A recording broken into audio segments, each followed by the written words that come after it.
funny, right? Okay, so let's move further to that conversation. Foreign reserves in Africa's biggest crude producer are at the lowest in 6 years, with most of them encumbered by overdue short-term overseas obligations.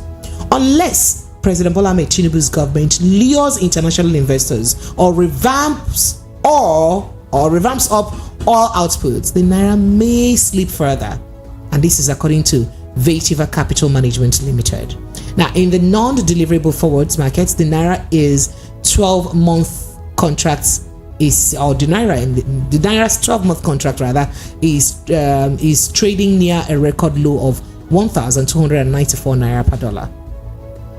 So it's clear that further devaluation alongside tighter monetary policy is needed to reduce imbalances in the FX market. This is according to Patrick Kuran. He's a senior economist at Talima Limited. Speaking further on this, the depreciation began after the central bank allowed the currency to trade more freely in June, and Tinubu scrapped costly petrol subsidies that, combined with the weakening naira that has fueled inflation, which is at 28.28%, while the benchmark interest rate is at 18.75%. Now, the negative real interest rate has dissuaded overseas investors. Now, they don't understand that. People are saying that the reason why Obodo people are not coming to invest money in your country is because if they look at your interest rates, how much I go put in, how much do I not put back at the end of the day, how much will I take home? This is not adding up. So a significant rise in external reserves, material increase in foreign exchange inflows, and reduction in money supply will be positive for the naira. This is according to Veitiva Capital. So it's a worrisome situation, but I cannot be alone in the studio. It is not good for a woman to be alone, so the Holy Book says. So I have with me in the studio Dr. Deji Mashallah. Dr. Deji is one of the finest political analysts that we have in Nigeria, and that's why he's been making shakara for me since he refused to come. Since Dr. Deji abandoned me, refused to show face. Now I want to grab him and say, before this year ends, come here forth and come and sit down in the studio with me. Dr. Deji, I missed you. Good evening. Good evening. Thanks for having me. Thank you so much for being here. All right, so let's get straight to this conversation. First of all, I'd like to know, are you kind of surprised to see the downslope movement of the naira, and then the prediction that it would be worse in 2024 by Bloomberg, by the way? Well, first, I'm not surprised. Secondly, the prediction is very accurate due to a number of factors. First, we are not a producing economy. We don't produce, we consume.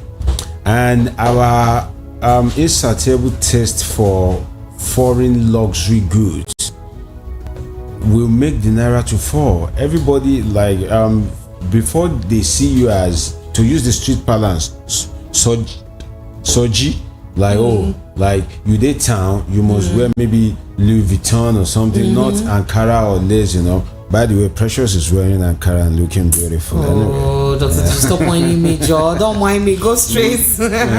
Make I give listeners expo. No, you're not saying anything. Doctor, please don't do this. Just for the listeners, Precious took about, let's say, 15 selfies. So she has taken beautiful selfies. Go to our page and Unfortunately, I don't post. You must post this one. So this is political analysis. Is this a political analysis? Well, Precious analysis. So back to the fall of the naira. It's not surprising because one, we are not a producing economy. Two, Nigeria operates what can be termed a foreign economy.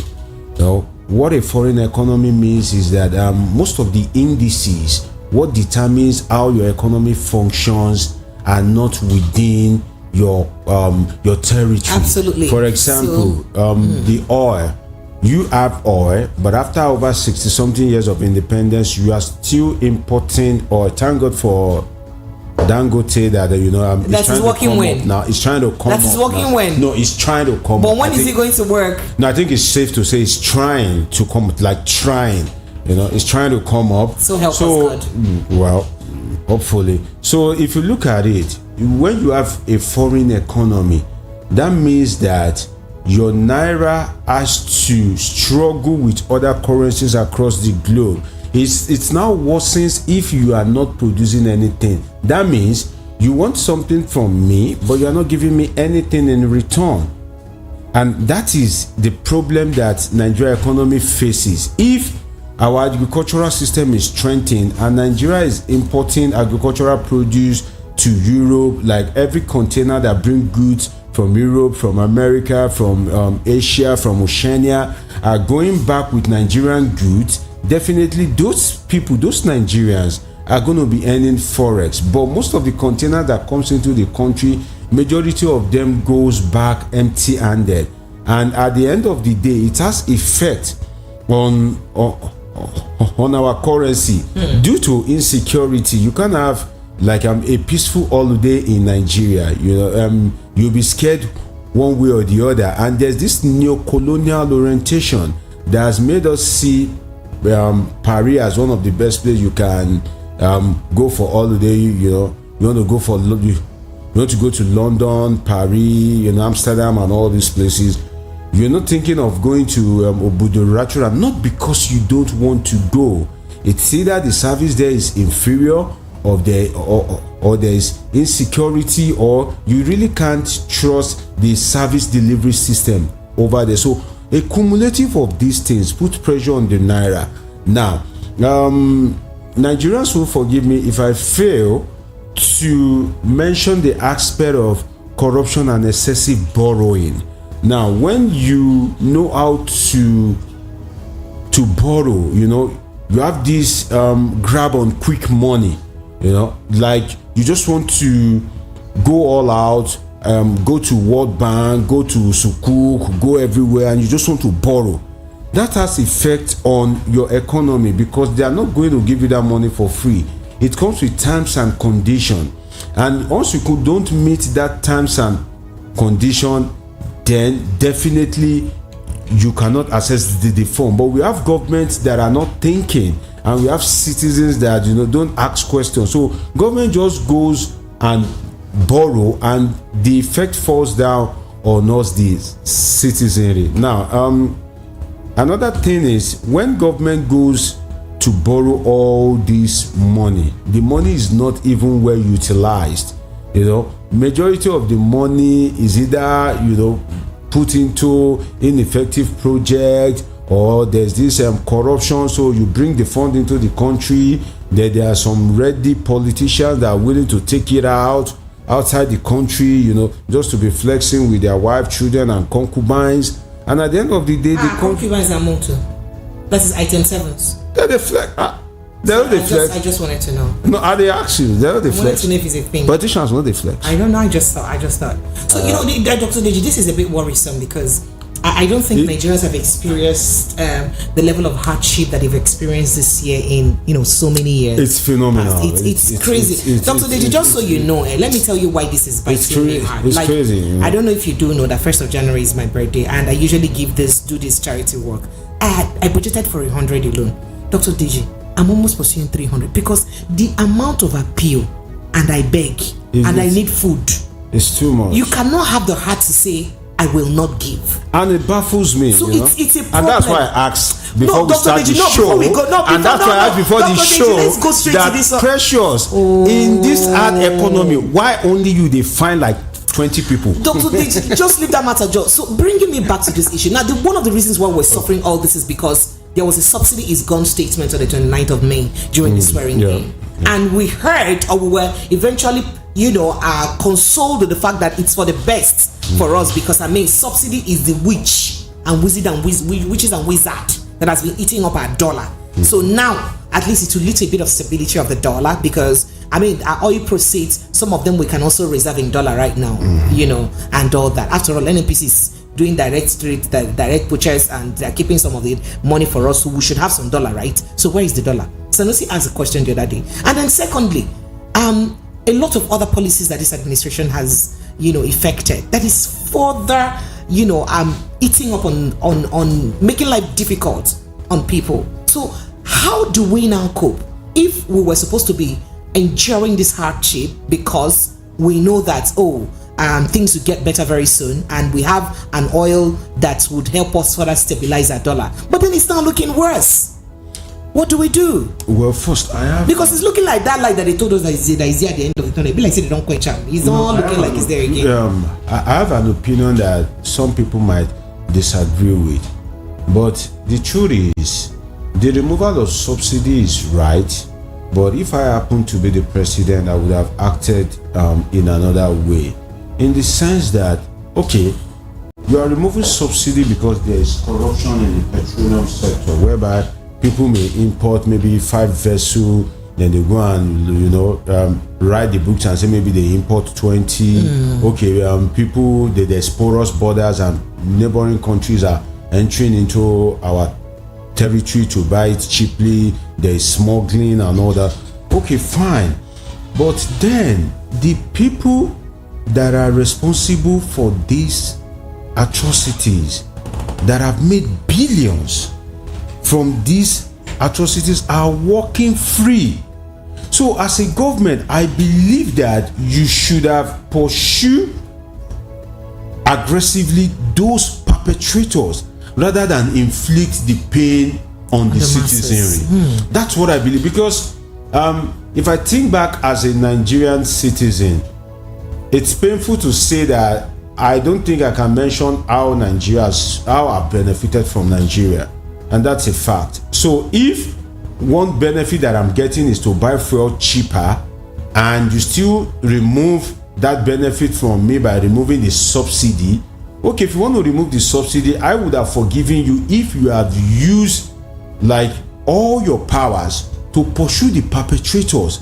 See, it is sad that Nigerians are suffering, legitimate Nigerians are suffering now. Why the people that have earned billions of dollars from this atrocity are walking free, enjoying the loot?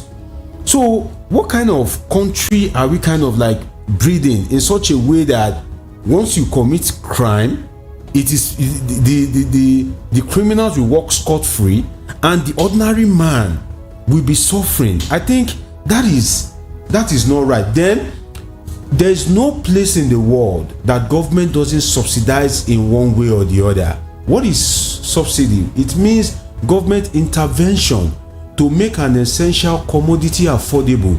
That essential commodity varies according to different countries and climate. In some places it is education, in some other climes it may be health. But for people to afford essential commodities, both the rich, the poor, and everybody, government has to subsidize one way or the other. Now, in this case, government was subsidizing petrol, right? But people say, oh no, don't subsidize, as if subsidy is a crime. No, it is not a crime. It is the way it is handled. Just as democracy is a good form of government, but look at what our democracy is giving us. So we have this Nigerian version to every good thing that now makes the good thing appear bad. We have a Nigerian version to every effective things that make that effective things turns out ineffective. So we should be looking at these things and addressing it. Then why remove subsidy without an alternative? At least you could have waited for the Dangote refinery to be functioning first. You should have assume office. The same Dangote, there is a lot of gossip about that we're not sure of when they're actually going to start refining fuel. They said they have giving them crude oil and another one again. Okay. So what are they not refining? I mean, we're talking about petrol. Let's not talk about diesel. But I think that before government removed the subsidy, the petroleum industry should have been liberalized. When I mean liberalized, I mean real liberalization, not changing NNPC to NNPC hell. No, as in thorough liberalization. Nigeria has people, and how do you know there's money in a place? It's simple. Anywhere there is people, there is money, because the people are the market. So Nigeria has the market, and if the climate, if the environment is right, a lot of investors are willing to come in to establish the refinery, so long as there is security. And then how about policies? And they are going to see make the the thing money with profit rates now, interest rates rather. that that Bloomberg is complaining that that's one of the reasons why investors are not coming to do business with you. It goes beyond even the interest rate. Investors will look at how possible is it if I have a conflict with the government for the government to obey court order. Now, what is the transparency of the judiciary in this country? And that is why most foreign countries advocate for third-party adjudication. By that, it means that, okay, maybe, let's say, a company is coming in from France to Nigeria. The company will say, okay, if there is a dispute between me and a Nigerian investor or Nigerian government, it is the UK judicial system that will adjudicate over it for transparency. Why? Because they don't trust the Nigerian, judicial system. And before you say no, you need to look at other sectors of the country. That's how they determine whether the judiciary is effective or not. Go into any country. Some of our listeners that have traveled far and wide can buttress my point. If you want to, like, if you are a first timer in a country and you want to invest, you don't need to start going all about, reading about the economy and all that. No, just pick some few things. Look at the health system. Is it effective? Look at the security system, the police, the army. Are they corrupt? Look at the educational system, how good it is. If those things are ineffective and there's corruption, be sure that that aspect that you are going to, it will also be corrupt. That judiciary, you also find some corruption there because the judges are a product of that school that is ineffective. They relate with those police officers that are corrupt. So how do you want investors to come in? How do you want investors to come into a society whereby Shegumi is saying rather than buy guns, bullets and armor tanks, just negotiate with terrorists, putting the state in a weak point, forgetting that after God, it is the state, by the virtue of the social contract, that after God cannot come and rule us. He oversees the activities of mankind, from his high temple. But here on earth, it is the government.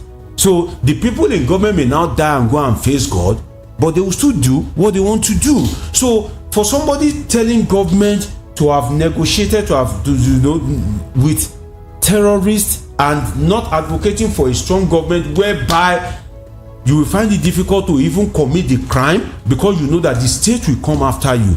Look at the killers of Tupac. If it were to be Nigeria, all the evidence would have been erased. The killers, you want foreign investors to come to a country where the Attorney General Bola Ige at the point in time was murdered and there's no justice till today, and you want foreign investors to come there?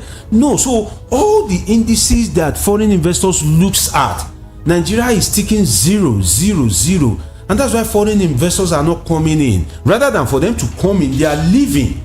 The pharmaceutical, I heard maybe this augmentin or something that cost something thousand, something that cost like 57,000 naira the last count. Some people 40 something thousand. Look at Dunlop, a card, like 10 tablets. All these things, all these companies, they are leaving instead of going. So when they are leaving, you need to look at how easy for you to let us even leave the aspect of foreign investors.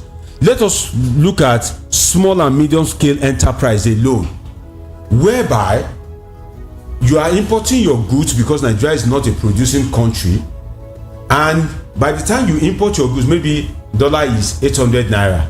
Before you sell it, it has jumped to 1,000, and it is that same naira that you want to change to import another goods. That's why you see that the middle class is fast being eradicated, and business are only struggling to survive, if not folding up. I give you an example.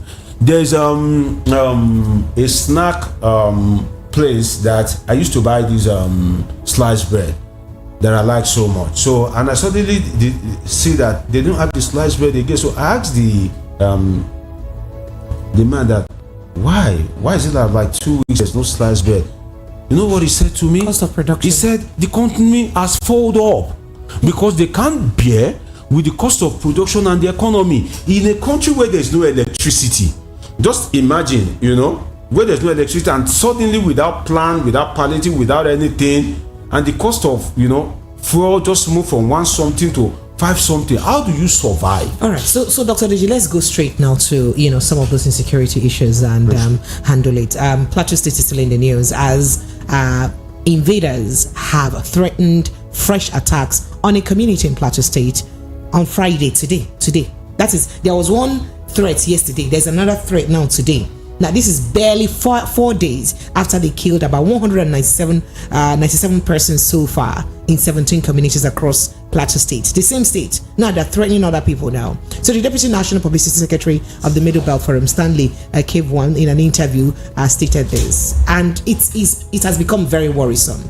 And many would think that once these once there are these reports or we get this notice, that the security agencies will put up all the security apparatus together to ensure that not only did the attack not happen, but those who are planning the attack are apprehended.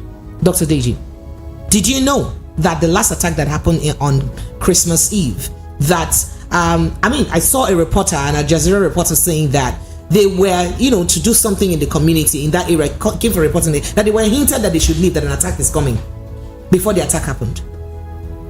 They were hinted. So, and people, around the community also re-echoed that they were informed by the bandits that are coming to attack. What did the government do? Over 190 lives now gone down the drain. There's another threat again.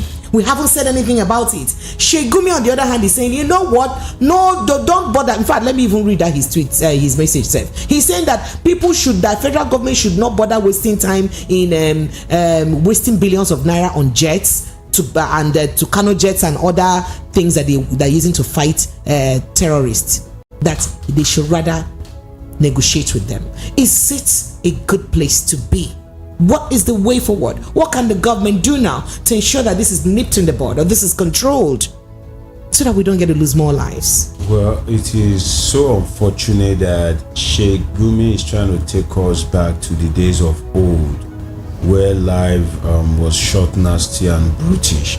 But as it is, let's assume that we want to practice Sheikh Gumi's assertion that government should negotiate with terrorists and bandits. The negotiation ain't going to come for free. There will be terms and conditions. So what will inspire me from not becoming a terrorist? If I see that other people that became a terrorist, government is pampering them, is worshiping them, is negotiating with them, they are shaking hands with governor, president. So there must be a deterrent. And if somebody could come out and say, oh, government, don't go hard on these guys, and government itself is folding his arms, it is sad. And that leaves much to be desired, because Sheikh Gumi as a person, for me, it's the effrontery. For you to come out and say such things and say, oh, don't buy guns, don't buy. Do you know the implication of that? If government doesn't buy guns, what will the money be used for? To buy back the guns from the terrorists? To negotiate with terrorists? Forgetting that these terrorists have been used to a particular lifestyle. A lifestyle of hard drugs, a lifestyle of radicalism, a lifestyle of living like God on earth. And the question to ask is, can you even negotiate with terrorists? Don't forget, terrorism is an ideology. Islamization is an ideology. An ideology doesn't die quick. In fact, it has been asserted that if something is an ideology, if you kill everybody that has that ideology, that subscribes to that ideology, if there's only one person left, just one, that ideology will regrow over time. It can take 50 years, it can take 100 years, but that ideology would regrow over time. Then, across the world, government must put itself in a position, in a circumstance whereby you negotiate from the position of strength. Just as the Biafra civil war, right? Now, the war between Biafra and Nigerian government lasted for long, and government, whether justified or not, is another analysis for another day. But they hit the Biafra warrior so hard that at the end of the day, when the negotiation was to happen, Nigeria was negotiating from the position of strength. So even if government is to negotiate not from the position of weakness, the supremacy of government, the sovereignty of government cannot be undermined because of terrorists. So how do you discourage a responsible citizen? You as a government must make sure that you don't make those citizens that are living responsibly to look stupid. So if you negotiate with terrorists, that means you are telling the law-abiding citizens that that they are stupid or something. So I think Sheikh Gumi's assertion holds no water and it shouldn't be tolerated in any Dr. Deja, we're going to even be surprised. I mean, just last year when the bandits attacked, what do they call it now? That train, where we did hear about the report of the bandits saying that the government should negotiate with them because, I mean, the government knows what they want and they should give it to them, And then government went on to, in fact, there's a lot that happened. Remember that transaction alone, the transaction of ransom that came up, the ransom that were paid, or that was paid rather, the entire transaction of that rail business hit over 100 million naira. I have a worry. So the problem is now that, is government not subtly complicit? Understanding that government at that time even said that, Muhammad Buhari's administration said that the bandits deceived them by letting them release some of their people, even took one of their pregnant wives to have a child. So does it not mean that, in some way, the government is already negotiating with bandits? The governor of Zamfara State Present just said it the other time, openly in the news, that this particular government, Tinubu's administration, is subtly negotiating with bandits. He found out. He said it. I didn't say it. So, negotiation from the angle of weakness won't eradicate terrorism. No, it will embolden other. It's just like let's say touts now. Do you know that for every big tout, there are some embryonic touts, there are some small touts, So when you negotiate with the big tout, and the big tout is now in government, rolling with politicians, living large, what are you telling the small tout? Definitely, they too will find one or two ways to expand. And if you look at it, one thing gives me worry, great worry, in the sense that before now, if there is headline, and I think it has affected me as a person too, in the sense that before now, if you listen to news and they say 10 persons killed, you'll be like, 10 persons, just like that, 10. But now you hear 100 persons killed and you just scroll, you are just okay, 100 persons killed, okay. And the next thing is you keep scrolling that, okay, what's the next news? That is a failure of government. In other words, people are beginning to see, arbitrary killing as something and it's looking like normal. As something goodness. That they can cope with. That's scary. Because now, nobody is even talking about the killing. Thank God for Nigerian media that, put it on the front pages. If it's possible for Nigerian government, for political correctness sake, to untwist the media, you won't even hear about it. And don't forget that for every criminality you hear in the media, there are hundreds and tens of it being perpetrated that doesn't get to be reported in the media. Oh, wow. So you can imagine the rate of insecurity in the country. The Plateau one escaped into the media, and I use the word carefully, escape into the media, because there are so many communities in Nigeria that the attack will occur, these guys will perpetrate their evil, and it won't get to the media. So look at the fate of those people, and you are saying that government should negotiate with terrorists from the position of weakness, whereby terrorists have succeeded. No, government will heal them fast, hard and strong. FFS, fast, FHS, well, fast, hard and strong. Have they done that? Unfortunately, we have security agencies that are reactive and not proactive. security and insecurity is a process. You tackle it from the scratch before it manifests. When you wait till it manifests, it may manifest in a dimension that it will be beyond your powers for you to tame it. All across the world, security agencies are proactive, not reactive. Here in Nigeria, they are reactive. Something will happen and they are reacting. Then we have this culture of numbers. You know, we believe that the more you deploy, that's why you see that in our election, all you hear is police have deployed 40,000, have deployed 50,000, as if it is numbers that bring the security. No, it is not. So it's more like tactic. It's more of tactic or tact. Yes, having a secured environment is a sum of the whole. First, there must be some form of equality in the land. In other words, I may not have as much food as you, but you have electricity in your home. I have electricity in my own home too. Not that you are using the electricity I'm not using. So you have to bridge the gap between the rich and the poor. You have to adjust the unemployment rate in the society. You need to make sure that you can become what you want to be, and there's equal opportunity for you to become what you want to be. In other words, maybe Precious can afford a phone, an iPhone. I can't afford a phone. Now, what is the probability for me to have that phone that I can't afford? That's where government comes in. And that's why you see that all across the world, there's this loan, mortgage, and all these things. In other words, you can live your dream life. You can live the life that you want to live, and experience some form of convenience. I was speaking with a friend today. If those are not there, insecurity is bound to occur because we have difference resistance factor.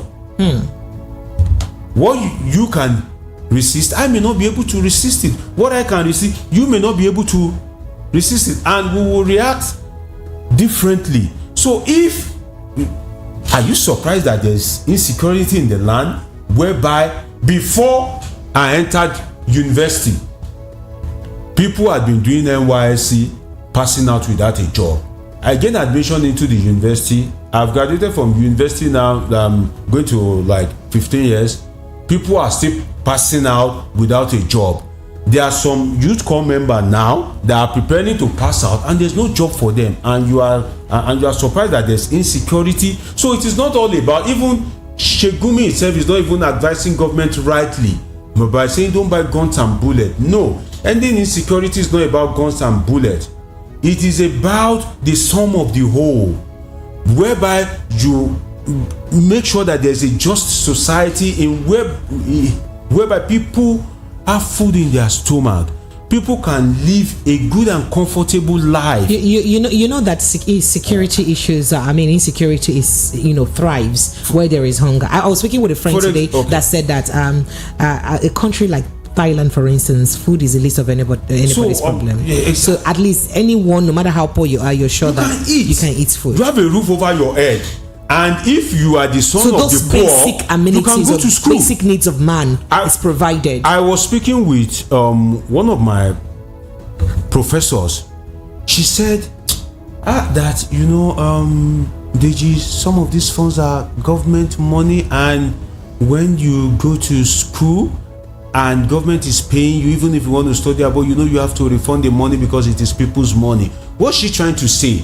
For her to bag a PhD in the UK, she went on government loan, and she's still paying back the money. In other words, not that because she's from a poor background she cannot go to school. Some of us went to school, school fees to university, school fees was I think 11,000 naira. As at that time, it's quite easier for you to earn that 11,000 naira. But today now, school fees is like maybe 150, 200. Look at it in this economy. How easy is it for the daughter of a organizer to be able to afford 150,000? Take note, that 150,000 is only the tuition fee. You will have accommodation, you would books or handouts, and all other things, miscellaneous expenses. And you expect that there will be security in the land? No, because people, in a society whereby graduates no seafood chop, but on social media you see one chairman of one remote motor park spraying bundle of naira note, throwing it to the artist that is, pre-singing him, and you expect that there will be security. See, insecurity in a society varies. An aspect is this aspect of this banditry, terrorism, but what average Nigerians are going through. If you go to the police station in maybe Ketu, Alakpere, all these densely populated areas, and you go through their roster, you will see what ordinary Nigerians are going through, whereby you are driving, they snatch your phone, they break your windscreen, burglary, theft, and all that. Those are insecurities as well. And if not tamed in the bud, these people will graduate. When you are a criminal, you graduate. It's like you are in primary school, secondary school, university. If you are doing pickpocket, over time, if you are so unfortunate to fall into the wrong gang, you definitely graduate into being an armed robber. And if the society allows you, then definitely you're going to have a field day. So the best way to tackle this thing is for government to tackle the unemployment first, to be make sure to make sure that people can make the best use of their skills, not all these palliative, all this giving people free money. I've argued on a platform that giving people free money, all this sharing money during the Buhari era is a way of promoting insecurity. Okay, now during Buhari era, they are giving you free money. The way they are saying that distribute, I've never seen anybody that collect the money anyway. Maybe I'm not too lucky to find one around me. But a situation whereby free money is being distributed now, if Tinubu comes, if Tinubu is there now, if he doesn't believe in sharing money, what is remaining of your life? Whereby you are used to collecting free money, won't you survive one way or the other? A friend of mine told me something. He said, Deji, do you know that there's really a means of survival in the country, because you see that there's no job, but have you seen a man die on the street? They say what kills him is hunger. I say no. He said, how is those people that are unemployed, how are they surviving? That's why you have influx so they have to start dying before we know that there is hunger. No, I understand. I understand. From his argument, he's trying to say that there's no job, fine, but people are traveling through illegitimate means, whereby you have a lot of you doing all this fraud, you have all these Yahoo Plus and all that. What he's trying to say is that the illegitimate jobs are more than the legitimate jobs, so there's bound to be insecurity. All right, so Dr. Deji, let's move fast to what the chief of Air Chief Abubakar said. The chief of Air Staff, Air Marshal Hassan Abubakar, says the combined efforts of the Nigerian Air Force and other security services have decimated and obliterated scores of terrorist leaders, their foot soldiers, and structures. You'd recall that there are particular terrorist leaders that we've been hearing that they've killed them like 9 times. We keep hearing that same killing. Keeps repeating. But Mr. Abubakar said this during the decoration of 22 newly promoted air vice marshals. He said that the air operational efforts across various theaters had been decisive in curtailing the terrorists and cutting off their unfettered freedom of movement. Considering that there are still areas in this country that bandits are collecting taxes from people, they're even collecting road tolls on the route from people. Okay, let me move quickly to what Saad Abubakar said. So, the Sultan of Sokoto led group, Jamaatul Nasrul Islam, has said the recent massive killings in Plateau were orchestrated to see the state on political and religion turmoil, or to set the country on political and religious turmoil. The Muslim group urged security agencies to intensify their efforts to arrest and prosecute those attackers, while expressing its condolences to the victims of the terrorist attacks in Barikin Ladi and Bakus local government areas. A lot of people have been saying that, Islamic clerics are not saying anything and northern elders are not saying. In fact, today Atiku was trending because people are waiting to hear Atiku say something. Because you tweeted something about Deborah's death and then you removed it, and then now this one has happened, you haven't said anything. So people are like waiting for Islamic leaders and northern elders to say something. They have spoken now. They have condemned it, and they are requesting that the government make arrests, as it were. Okay, so what do you say about it? But let's get to visit what Air Marshal, the Air Chief of Air Staff, said first. Go ahead, Dr. DJ, yes. Let's see what the chief of air staff said. I'm sorry, I know I've kept you a long day. Please go ahead. You see, there's a constant reaction to crime, criminality in Nigeria, which is condemnation and promises. Condemnation and promises. Oh, we condemn this in strong terms, and the perpetrators won't go unpunished. The perpetrators will be brought to book and all that. But at the end of the day, nobody gets punished. And you see, these killings in Nigeria, I think will be grouped into two: ideological based and non-ideological based.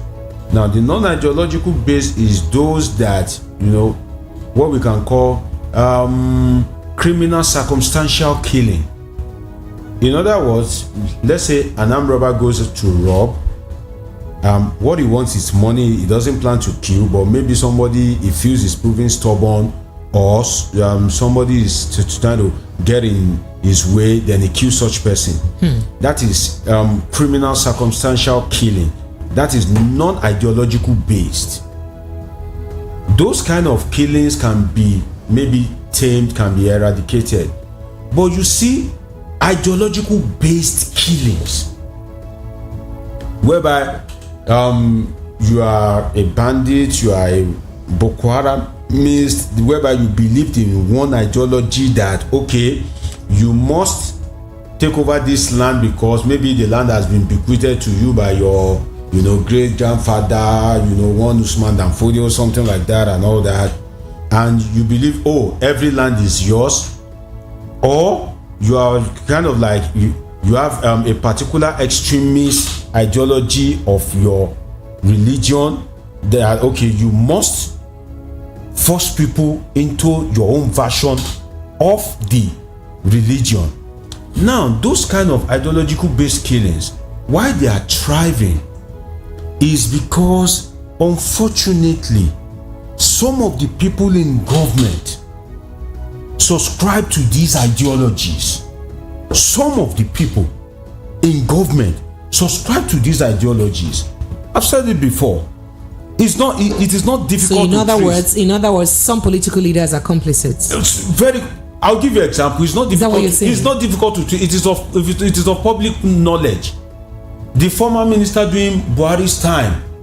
You mean it's Pantami? Yes, that fake professor. Because I'm an academic, I know what it takes to be a professor. Issa Pantami is not a professor. Do you want me to start lying? Dr. No, I am an academic. Radio. You want me to? No, I'm on radio and I'm saying it for the public to hear. He is not a professor. I can say it anywhere. If he's hearing me, Pantami, you are not a professor. Are you telling me that, okay, if you say DG doesn't have enough academic knowledge to know what to become a professor in his own constituency? Academics is my constituency. Now, if you underrate DG that he doesn't know what it takes to be a professor, are you telling me that ASU is wrong? The ASU there, most of them are professors. You were saying something in that direction. So let's not do that. No. You are doing your job by tackling me, and when you tackle me, you push me further. Pantami, you are not a professor. That's it. By the way, you guys look alike a little bit. So just go back to the conversation. No. There's some sort of resemblance. It's okay. Let's go back to the conversation. I don't have extremist views. How do you know that? See, you see, we heard it live on radio. I'm not saying. But that was his ideology some years ago, and they said that he has grown now. He no longer shares that view. He has grown now, but research has he no longer shared it to the time. Research has proven that now he may no longer shares it because he has found his way into the Nigerian political class, political elite, and is benefiting from the Nigerian state. But I put it to you, the ideologies don't die quick. Ideologies are something that lives with you. Ideologies are something that you hold dear to. It doesn't die quick. That is the truth. I give you another example quickly. Some of the statements made by El Rufai, a former governor in this country. Do you need anybody to tell you that he believes in some of these extreme perspectives? I'm giving you live references that are of public knowledge. The DSS can't query me for this. It is of public knowledge. They have the tapes. They have more information than I do. So we have, unfortunately, those are the people we know. Unfortunately, there are some people in this country that shares this extremist view, that believe in it. But then again, the problem is there's now a conflict of interest. You believe that, okay, there should be an Islamic state, but you are a governor in that same country, and you know that if there's an Islamic state, you cannot be a governor. Then your hypocrisy now sets in. So you'll be doing everything to undermine the effort of the state to curb insecurity because you believe in that views, but you still want the state to exist. And that's what we've had in some of these states, that we have all this, Boko Haram thriving and all that, all this insecurity, all this banditry and all that. See, in the history of Nigeria, anything Nigerian government, successive government, is desperate about, anything Nigerian government has interest in, if it is criminality or even if it is a legitimate thing, it cannot survive. It cannot survive if Nigerian government truly have interest in that thing, or you as a person. There's no way you can survive it. If Nigerian government can go all the way to Kenya to bring in Nnamdi Kanu, somebody is saying, okay, I don't want my people, my people as a whole, we don't believe in the Nigerian state anymore, let us go. Marriage is not by force. That is what he has been preaching, and Nigerian government can go to that extent. If Nigerian government can go to the extent of illegally, because there has been a court judgment against that, to invade Sunday Igboho's house at night, tell me why that same government is now pampering terrorists. Do you know what a terrorist means? A terrorist sees you not as an animal, but as a lesser animal, something that doesn't want to exist except if you subscribe to their views. But that same terrorist failed to know that his answer is right in his fingers. If you are a terrorist, look at your fingers. If they are not equal and you can't make them equal, that means that my reasoning must be different from yours must be different from that of another person, that of another person must be different from yours, and we must find a middle ground. So this insecurity, there's an ideological perspective to it in the highest order. For example, how is it possible for a terrorist to go and attack a military base and carry it out successfully in this country? How possible is it? If there are no fifth columnists. And another angle to it is that you see soldiers, policemen, they sign to die for the state. But I tell people, they have been dying. I tell people, they did not sign to die stupidly. Signing to give your life to the state as a soldier is not signing to die under stupid circumstance or to die stupidly. Unfortunately, Nigerian security agencies sometimes is mad by inefficiency that makes some of these security guys to die stupidly. And you forget that even if you buy the ammunition, it is human being that will operate it. Your phone is there for you to communicate, but you need to first pick it up. You need to dial a number, then you need to speak, then the person will hear you. The phone will not operate itself. Even if you are talking to Alexa, you are using your voice. You have kickstarted the process. But in a situation whereby the security agencies are not well paid, in this economy, people that are fighting crimes in harsh condition, you are giving them maybe 1,000 or 1,200 for feeding. And if this person loses his or her life or sustain a substantial injury, it becomes the property of the family. So if you are a soldier and you sign to die for the Nigerian state, and you know that when you die, your kids are going to suffer, they're going to eject your wife from the barrack, won't you fight with sense? Will you go all out to fight? That is the truth. All right. So, Dr. G, let's just go straight to our messages. Our phone lines have been buzzing. Let's go straight to taking our calls. Lagos phone lines are now open, 0700 903 903 903. You can call the WhatsApp line because that number is available for you to call. It is 0700 903 9039. Let's begin to take your thoughts and reactions. Hello, good evening to you. Good evening, Precious. Thank you. Welcome. What's your name and where are you calling from? This is Remy from Akoka. Remy, you're welcome. Go ahead. Let's hear you. Good evening, Doctor. Good evening. I totally agree with your views. In addition to that, I want you to I want you to answer this question.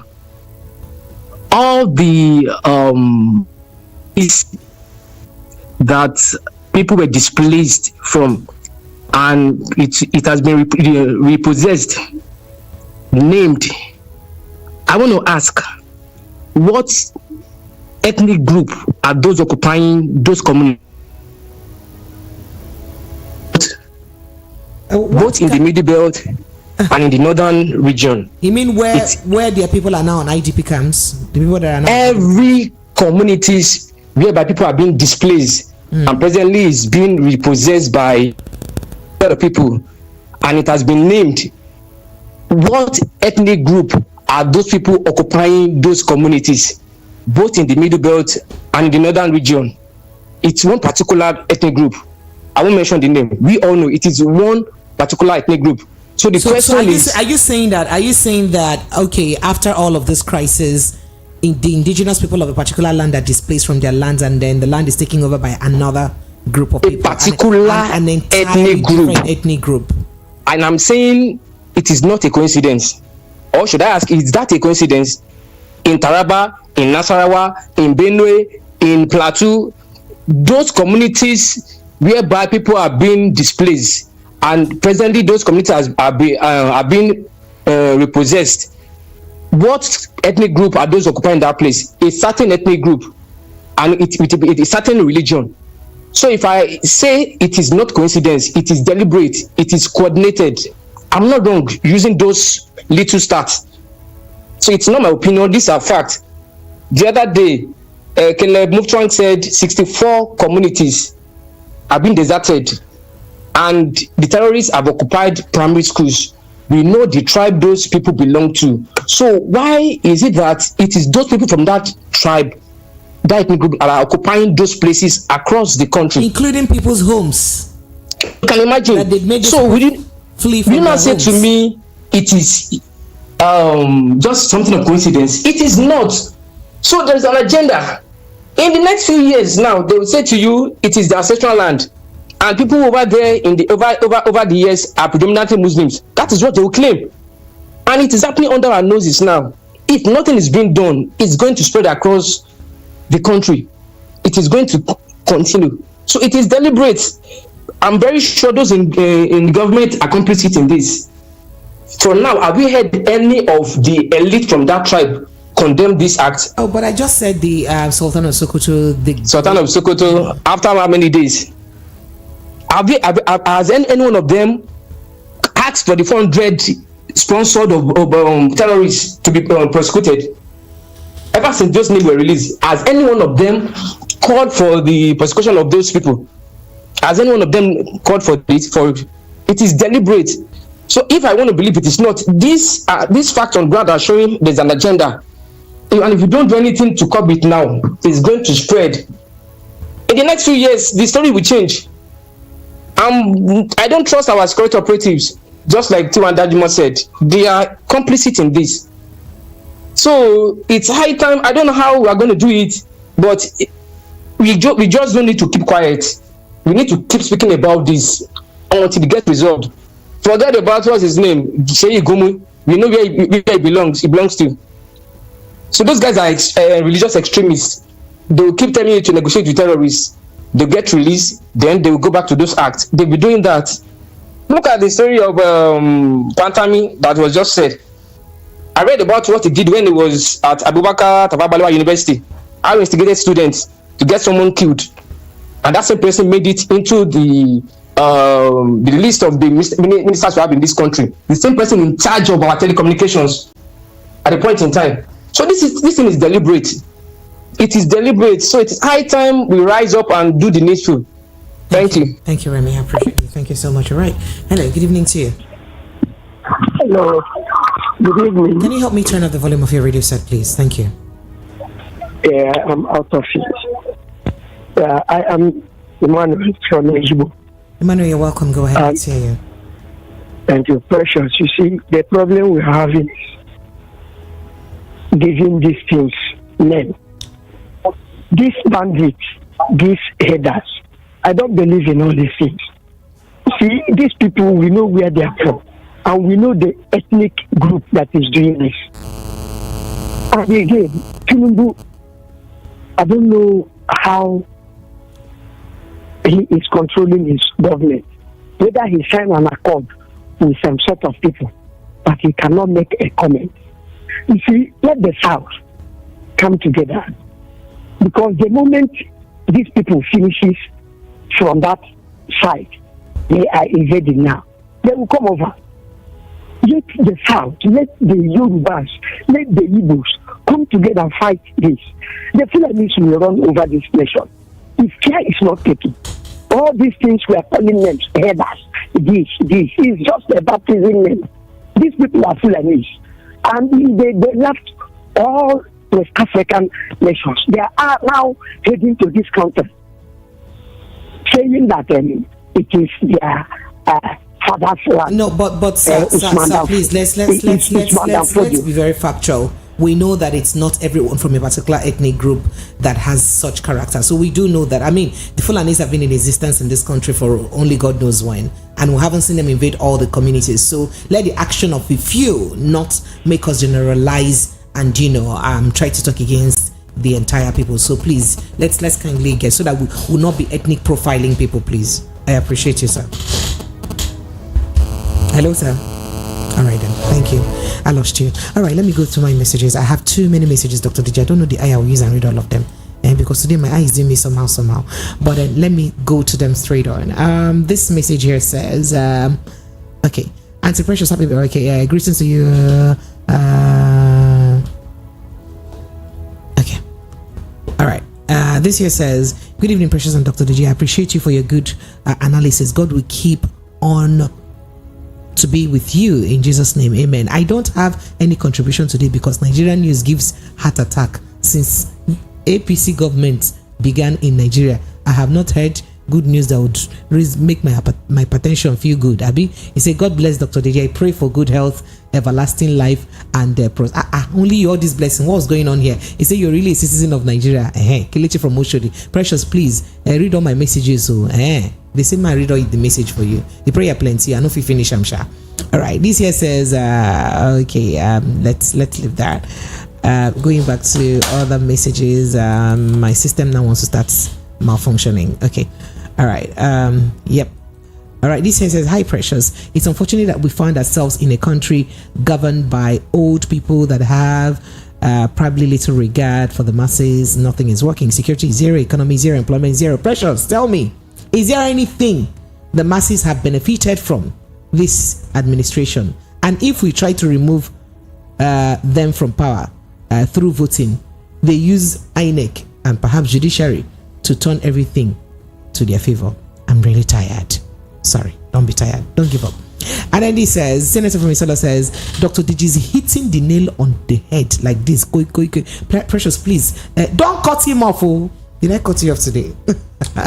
He says, that is why we are passing through hell on earth in this country.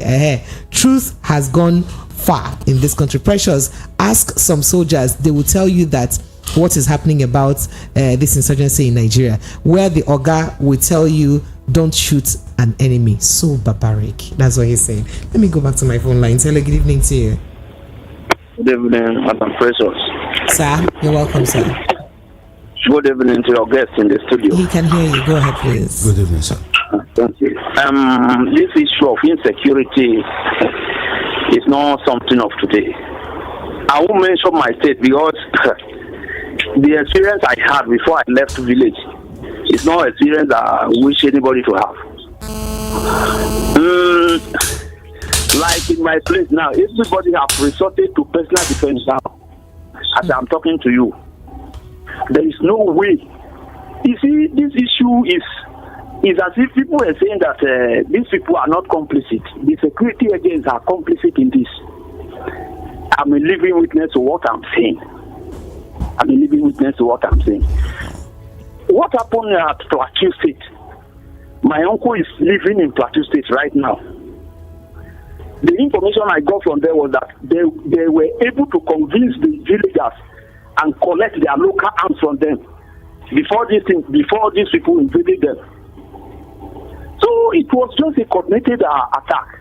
It was a planned attack. But what is coming now? We pray. We pray. All right. We pray for this country. Thank you. Honestly. Thank you. Thank you. Thank you. All right. Hello. Good evening to you. Yes, good evening. Sir.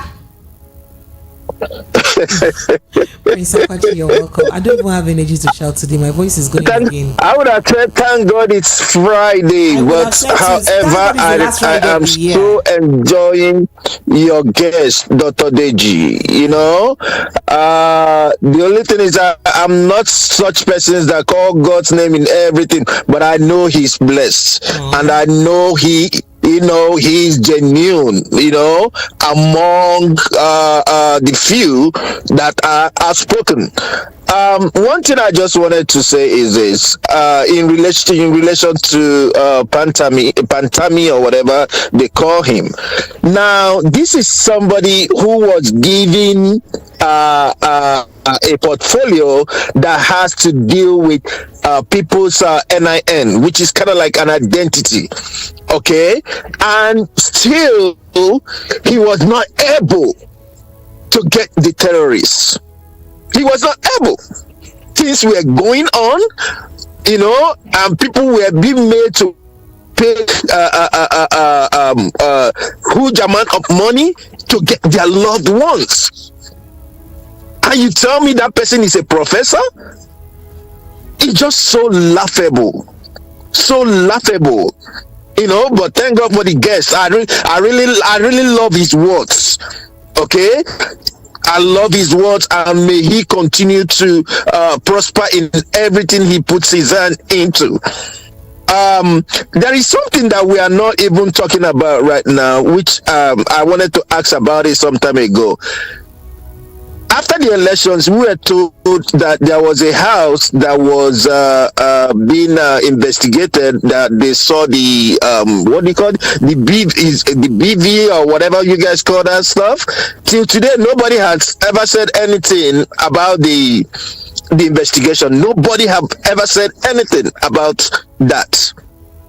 This is the country we live in, the country we call our own, Nigeria. And now, them changing the name from terrorists. Now I heard that their name now have been changed to invaders. Wow! They love giving those names. They started with bandits, eh? They love giving names. Bandits before the government eventually prescribed them, and then it looks like that they prescribed them as terrorists. Then even after the prescription, it's still as if it's very difficult for us to call them the real name that they've questioned them. We still try to, cut corners. And if somebody is doing something to me, something to me that makes me afraid, frightened, isn't that terrorism? What is so hard about them calling them their name, their actual name? Wow. But they will not. Thank you, Prince Akwachi. I'm sorry. And then another thing I just there's one simple analogy I wanted to, when Dr. Deji was talking about ideology. Okay. A simple analogy that I wanted to throw in is this. Precious, if someone is an armed robber and goes to prison, and then all of a sudden, probably he was supposed to have been, being in life sentence, and then they get him out and say, "Oh, he's reformed." And you put him you put him in a sensitive position in your, probably in your home. He becomes the head of household. Would you be so free to be dealing with such a person? What I mean is, all these people with ideologies, El-Rufai, Pantami, even Matawale. Matawale is somebody who, after he was being, he lost an election, took the vehicles to his house. And he's the Minister of Defense States. And we will say, we want to cut. Please. Just enjoy your weekend, please. Thank you. And thank you, Dr. Deji. Happy New Year. I raise my case. Thank you. Thank you. All right, apologies. It's crazy. It's not even funny at all. Hello, good evening to you. Hello, good evening. Yes. Precious. Sir? Precious, my name is Tony. I'm calling from Agon. Tony, you're welcome. The way you just call me, like say you won't dash me money. Don't get me, please. I will dash you money in due time. Amen. Amen. Oh, yeah, go ahead. One thing I want to beg you is this, please, when people are giving information, when people are telling the truth, stop cutting them off. It's not me that's cutting them. Oga, calm down. Oga, don't come with that energy for me. I beg you, see, my voice is not even good. Don't come to that energy for me because by cutting them, I'm doing my job. So let's not even start. That matter no go end today. It is not me. It is the laws that guide my job that makes me do that. So please, don't come for that, please. Let's just move forward. I know that you are trying to maybe to protect your MVC codes. You don't want to violate it. Will you pay fine of 5 million for me? Please, they will not do that. But the truth must be truth. All of us in this country. You go talk the truth for that truth you won't talk now. Top social media you go talk but when you reach here you must have decorum. That's why it's a regulated media. Do you understand? It's not my making. I didn't make the rules. Okay, please don't damage. Thank you, sir. Okay. Is that all you want to say? Let me tell you something. Okay, sir. All those people that are happening in this country, all these killings, all of us know the particular threat that are perpetrating all these evils. Don't understand me. So when people want to mention, without even people mentioning the particular tribe that are doing all this, themselves have even come out and let people to understand that they are the people doing it. Do you understand me? There are so many things we need to know in this country. People cannot be dying like fowl. And when people try to are you going to be maybe give us audience for me to be talking when we are clapping hands for our leaders, for our government? Is it when you are going to give us audience? Let me tell you something. Please allow people to allow people to talk. See, enough is enough in this country. Sorry. Thank you. There's a particular tribe that if it is evil people that are perpetrating this evil, they will have declared war on them. Look at the ESN is in the eastern region protecting their own people, and they are sending manner of soldiers to go and force them out. But look at what is going on in Plateau, Kaduna, and the rest of other northern area, and up to today, nothing is happening. Please, it is high time that we need to sit up, stand up, and make sure that all these people that are about to go, let soldiers go down to in all these areas and force them. See, government will not say that they don't know them. They know them all. Know them all. Thank you. Let me attend to other callers now. Thank you so much. Appreciate you. Hello, good evening to you. Hello, good evening. Good evening. Pretty precious. Sir? Yes, sir. Greetings to you and JD. What's the name of your guest? Deji. All right. I have one thing. I know how you feel. I know the seat is too. Your seat is very hot. No, this seat is no longer hot. Okay? I put ice block on top of the seat. It's no longer hot. I'm taking you people the way I see you now. I have developed thick skin to your abuses, and I don't finish me. You've abused me to the extent my voice is going everyone 1 second, but it's fine. It's not your fault. You understand the situation. These politicians have put you guys into. But you've not told us Nigeria your name. is a place, is a place whereby they have my name is Ike from London. Thank you. Go ahead, sir. Go ahead. Okay. They have built the system in the way they don't want Nigeria to speak again. Anything against the system, they don't want you to say the truth anymore. Your guest was talking about this Pantami or what? That he's not a professor. I saw the way you're trying to shut him down, not to say that, but we know the truth, how they gave him professor, which he didn't merit, and this has been the problem of Nigeria. We have to be speaking up because things are getting worse on a daily basis. Everybody, when they want to speak, they want to shut you down. Next thing they will ask to bring the proof. Next in DSS we have invitation, or even sometimes they come and break your hands because you say something. But the main people, the terrorists that are killing people on a daily basis in Nigeria now, they haven't done anything. Why? This has been on for how many years now? Nobody is saying anything. Nobody is doing anything. And this is a woman being they are killing every day. I was watching the governor of Plateau State the other day in Rise.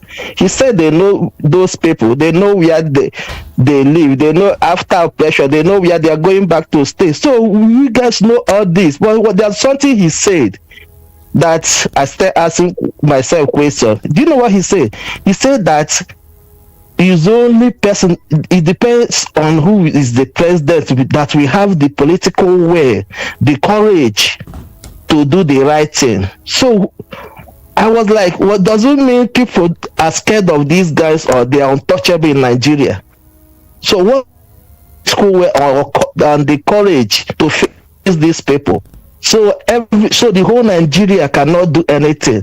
Nigerian military cannot do anything. Nigerian politicians cannot do these people anything. Anything they does is just like that. We just talk about it.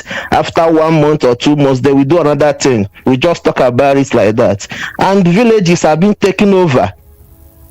Nigerians are having refugees in their country. We are not in a war, but in the situation in Nigeria is more than war. And nobody is doing anything. They are moving from state to state, doing anything they want. But no one have ever said we have arrested this person or we have persecuted this person. Nothing. But if you see all these northern elders or whatever, they will come and make a speech. President will say his own, this person will say his own. Nothing will happen. No action. Nothing. No action. Nothing. Everybody just saying no action. Nothing. It's becoming so annoying because I'm in London, but when I watch Nigerian news, I was like, what is going on? I think Tinubu will do something different, but the way I'm seeing it, I don't see anything different at the moment. This is 7 to 8 months. And these guys are still operating the way they operated during Buhari regime. If we are tired of Nigeria, let's restructure the country. Let's each region face their problem. Each region have problems. Let everybody face their own squarely. Because I think Nigeria is too big to govern by one person. That's what I'm understanding. Nigeria is too big to govern by one central president. Let's have true federalism in Nigeria, and that's only way we can curtail all these criminalities that is happening in Nigeria. Because if you look at the situation in Nigeria now, every person in Nigeria wants to make money, whether good or bad, in any form, in any way. With your money in Nigeria, everything is possible. So, my dear, I'm sorry for you guys that is in media, because I can't say certain things now because you won't allow me to say it. I will not. Come and be going. Bye-bye. Come and be going. Thank you so much. All right, Lakers phone lines are still open. It's still 0700 903 903 903 0700 903 9039. My phone lines it's raining. It's raining on the top of them. The calls there. It's crazy. Hello, good evening to you. Welcome. Hello. Oh dear. Hello, good evening. Yeah, Precious. How are you doing? I'm fine, thank you. Welcome. What's your name, sir, and where are you calling from? My name is Jerry. I'm calling from Texas. Jerry, you're welcome. Go ahead. Let's hear you. Okay. Well, I am still trying to speak in line with what a couple of folks have said. My greeting, first of all, to Deji right there. But I'm just saying, my thought is like this. We all try to save our job, and I understand you want to save your job, and this is the policies and the code that have been laid down to you guys by the owners or the entrepreneurs of your organization based on the policies of radio broadcasting service, but or whatever they're called. But this same policy is what made police, when people try to protest, police will kill the protesters and say we're doing our job. Soldiers will go to Lekki and kill people and say we're doing our job.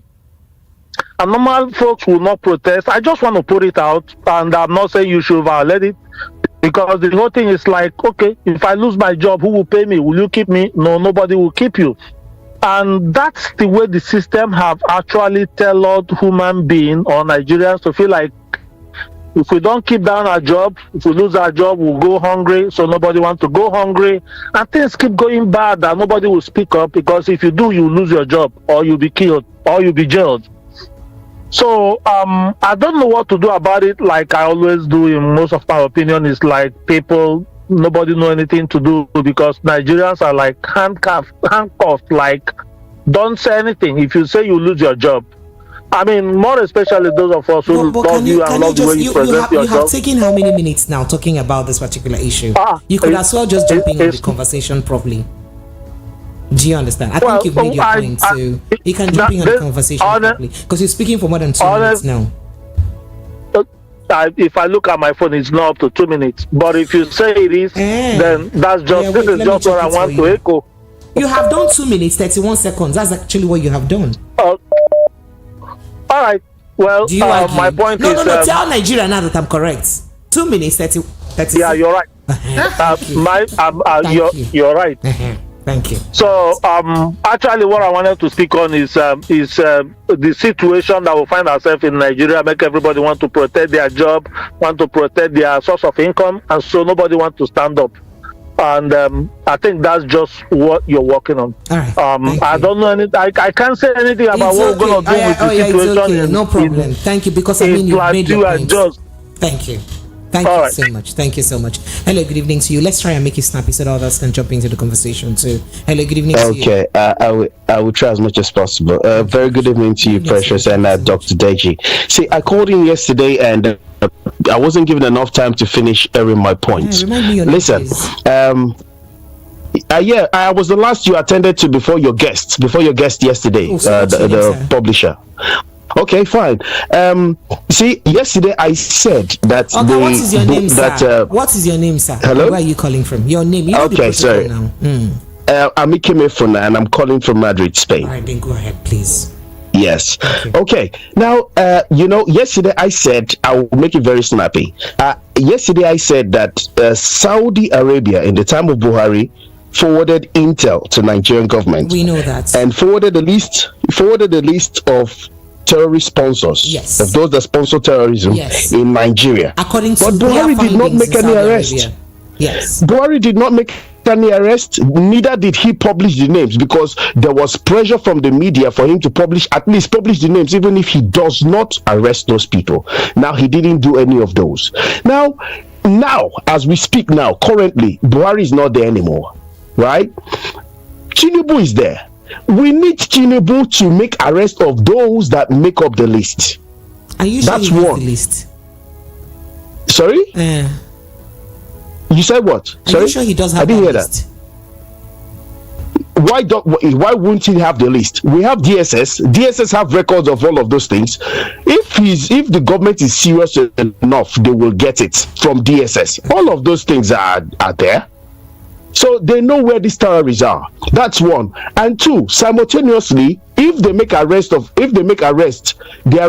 people that make up the list, and they begin to break down the structure underneath them. That's one. Then concurrently, at the same time, they enact laws, because laws are meant to serve humanity and are meant to better the community or the country.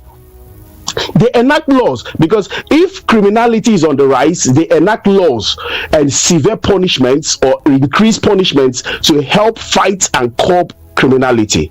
So, as we speak right now, with the level of terrorism and the level of kidnapping in Nigeria, imagine if a law was to be enacted and the punishment is to be death sentence. Do you imagine how many of them will advise themselves by their own selves? So if arresting the sponsors and getting confession from them and breaking the structures underneath them, and at the same time adjusting the law to help fight criminality, placing death sentence for terrorism and for kidnapping, you will begin to see how things will begin to arrange themselves by themselves.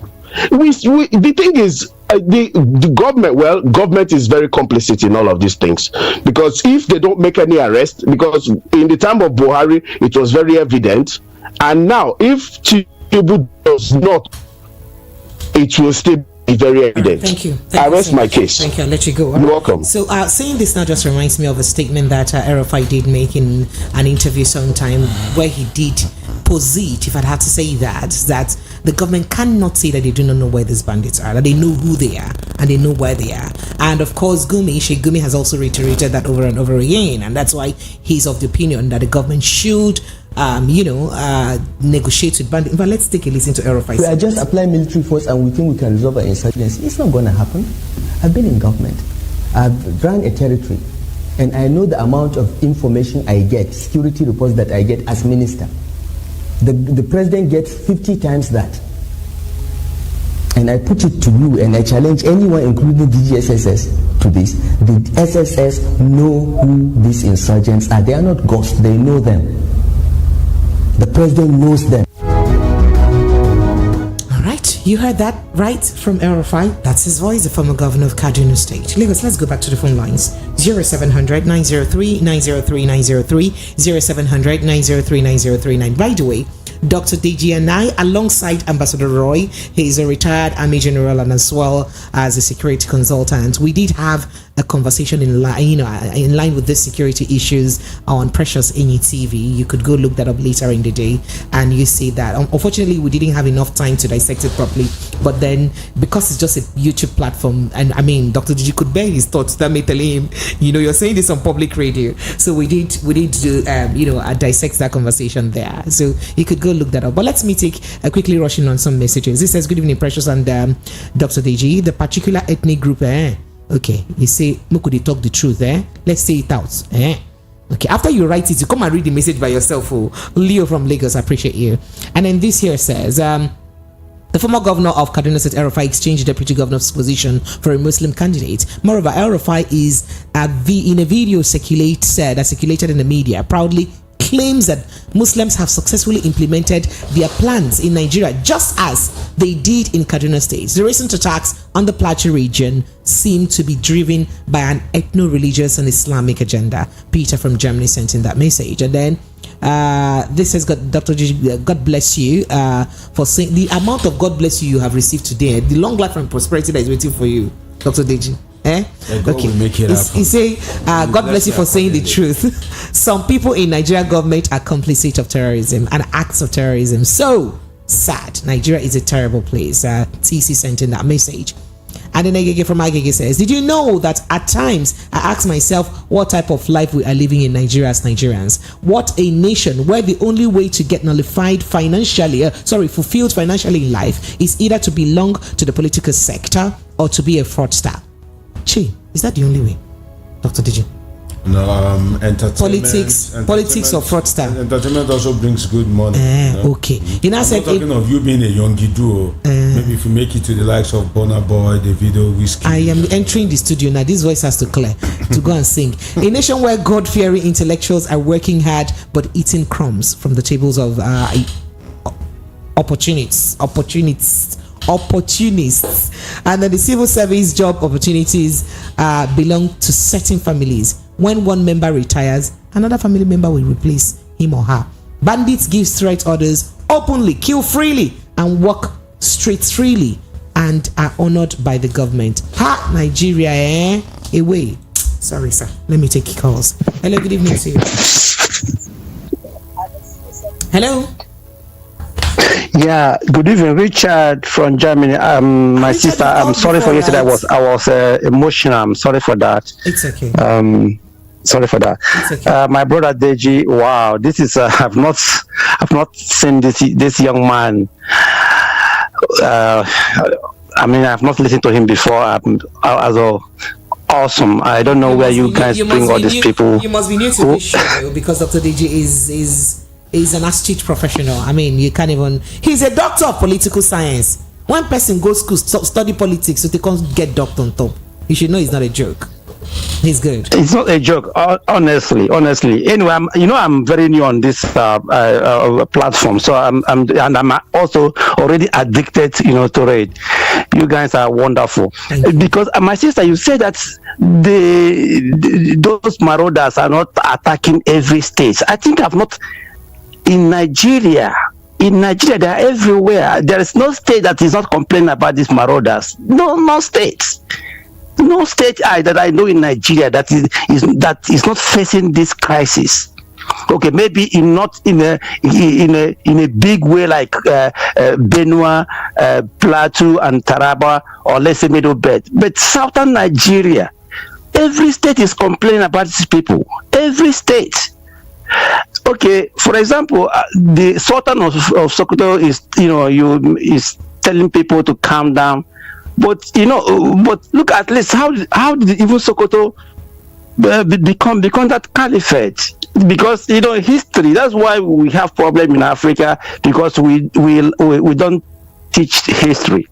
Over here in Germany, some of atrocities that their past kings, because Germany was also a kingdom before the revolution. They always teach their children what their past king did. The lands they're confiscated from individuals. When Germany became a republic or they returned it to the people. So Sokoto 200 years ago, Sokoto was not a caliphate. He's telling you this and that. He's sitting on he's sitting on that throne that conquered the whole northern Nigeria and even up to Ilorin. So that is why when people talk, because of the way we don't ask, we don't reply, we don't even say no.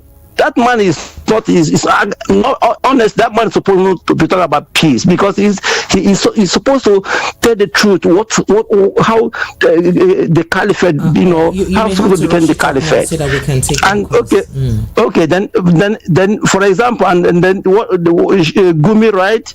Gumi.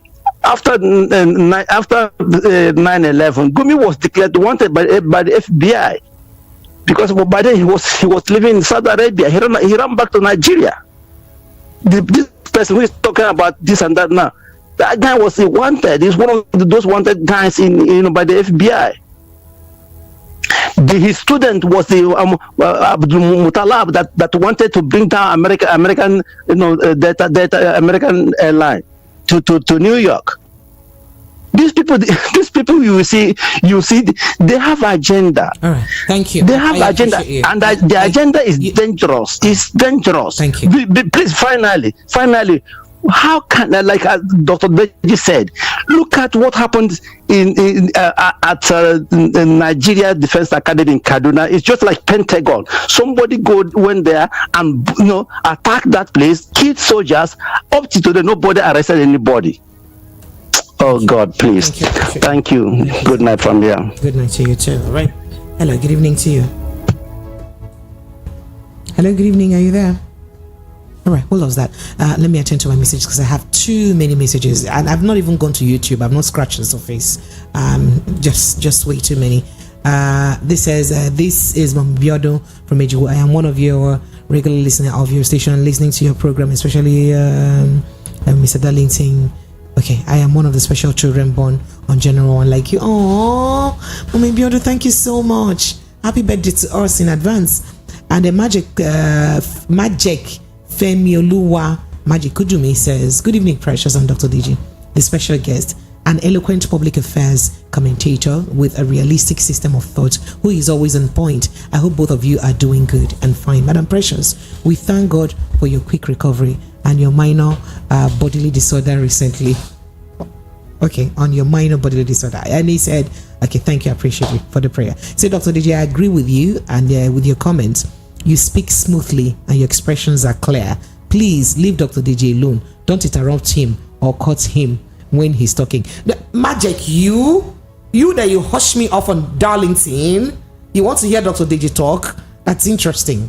You see, but alleging you for seeing my message and not reading them about 5 days now. No, I haven't seen your message and not read. I thought that when some of the messages disagreed with Mr. Darlington. No, that's not true. That's not true. I've not seen your message and refused to read it. Trust me, that hasn't happened, right? Please. See, the messages that come in here, as I speak to you now, I have almost 100 messages. Which mouth do I have to read all of them? Just imagine me. And which mouth do I have to? So there's no way I can read all of them. And then Sheena from Isela says the recent attack as well as coordinated. Was well coordinated rather. Even the security operatives know everything. The attack lasted for hours and yet no security operatives intervention. Something is wrong. Well, Precious, Happy New Year in advance. Happy New Year to you too. See you all in the new year. Precious, you have started again. Oh, I know that you will not let Dr. Digi finish before you open the lines. Not to worry. I have invented a device that I'll be using to off your mic from under the Atlantic Ocean. Are you serious? Hey God, you guys leave me now. Okay, Gold Melon from Oshodi says, Precious and your guests in the studio. So you are trying to tell me that those terrorists are stronger than the Nigerian government. My sister, there is water under palm oil. Really? Water under palm oil. Happy New Year in advance. Happy New Year to you too. Hello, good evening to you. But yeah, did I lose that? Let me rush straight to my messages again. All right, so this here says, a big shame to our country, Nigeria, where evil is pampered out of fear in the name of one Nigeria. It is very clear to us that a certain ethnic group is imposing it on all to them open to. Okay, and then you say, and we're openly looking, without a word, we are being voodooed, or what? Like you're being bewitched, or what? I say, what a shame and cowardice on our part. Chinede from Badagry sent in a message. This is Precious. I'm surprised the way I'm enjoying in this country, Nigeria, APC and PD. I'm not bothered. God is seeing me and my children through. He said, oh God, congratulations. You don't know what God do for you. If you enjoy this country, you do not know what God did for you. Before Dr. Deji will be whining me like I'm the only one living in this country. This says, I can't explain how I feel whenever I remember what happened at Jos. In a country where we have military, it's painful. Once upon a time, a country that had regard to human life came to Nigeria, Ikorodu to be precise, to pick a terrorist, and not even a single soul was harmed. But what's our own case here? Bandits will be killing citizens for hours and no intervention whatsoever. What a country. Franca from Iba sent in Franca, take it easy. And then this here says, I commend intellectual input of your guest, Dr. Deji. To reduce insecurity in Nigeria, we need to involve traditional institutions. They have been neglected for so long. Plateau killing was unfortunate. Lukman from Surulere sent in that. And then Tosin Williams from Lagos says, God bless you and your guest. The most unfortunate thing is that we Nigerians are good talkers, but when it comes to taking action, Loriro, we always develop cold feet. All in this Loriro that I learned, this one Yoruba language I learned, I will use it to I will use it to pain Loriro to the extent that to get away from my vocabulary. Okay, and it says, all in the name of religion and primordial sentiment. Permit me to ask Nigerians, when will our mumu attitude end? Until we are ready to challenge the status quo, the perpetrators of these evil acts will continue to fat on our faces. Chai. Every day we all complain, yet we are afraid to lead the revolution for a change. Make all of us the play now. Are you serious? Okay, and then this here says, cost of beef is actually more than we pay considering the undertone of the killings. It's high time we stop consuming beef and go for other protein like chicken. Can this get the fulcrum of this carnage?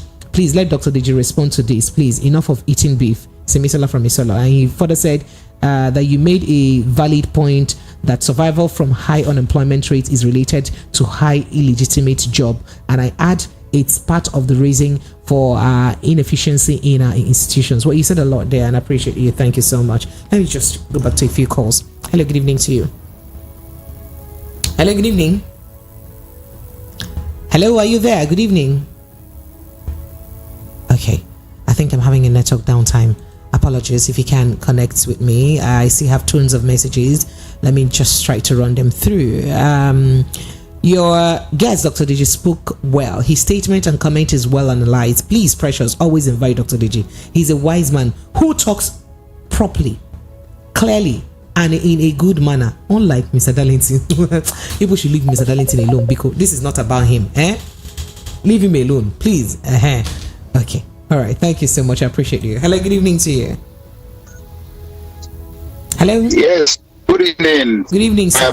The precious. Sir. Dr. Deji, thank you for your work. Thank you. How on a day? Good day, fine, sir. Go ahead. So I hope you're doing okay too. It's Sebastian here from New York City. You're welcome. Yes, I want to align my thoughts with everything that the doctor has enunciated this evening. You cannot be far from the truth. Our government is not ready to fight this terrorism.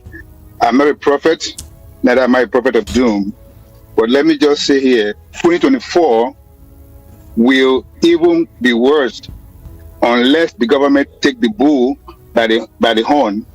But as it is right now, it seems like the government is complicit and they are not ready to do anything. And lives, precious lives, will be wasted.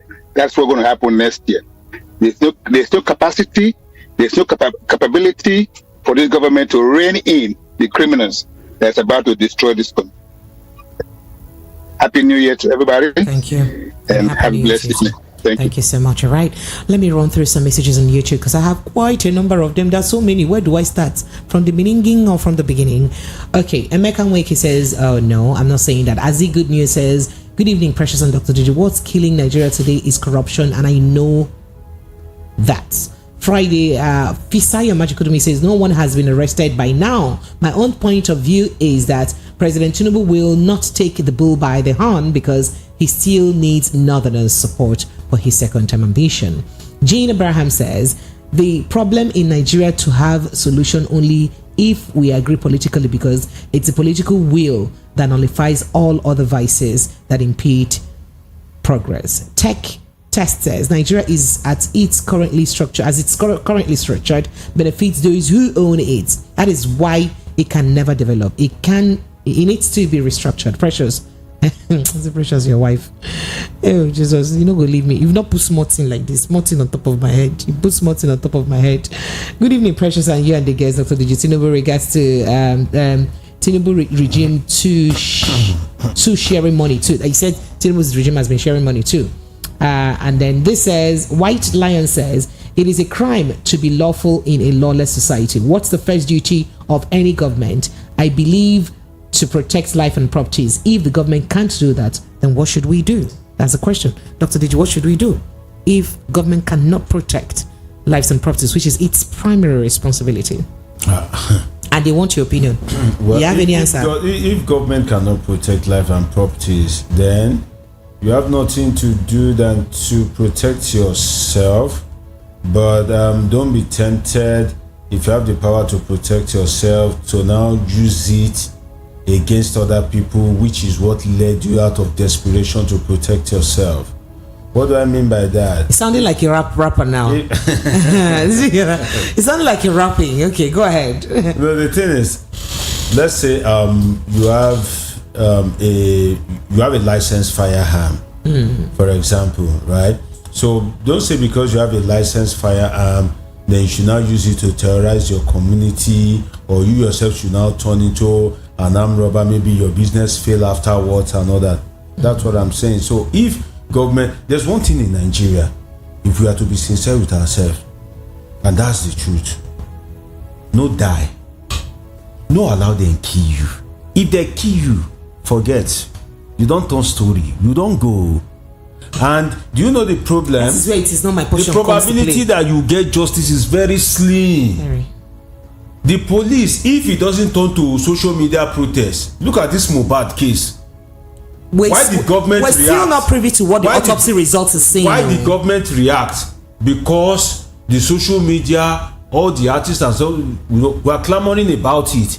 If nobody speaks, if nobody says anything, we've seen people that have died under mysterious circumstances. The police will just come carry them, they'll take statement, they'll dump them at the morgue, and that's the end. So one thing I've learned about Nigeria is anyhow you can, just make sure you stay alive first. Else, if you die, that's the end. And painfully, there is no way you will get justice. So I think if government is overwhelmed, they should at least allow people to protect themselves. You know, that is the people assisting government to do its work. If I'm allowed to protect myself, that means I'm helping government to do its work.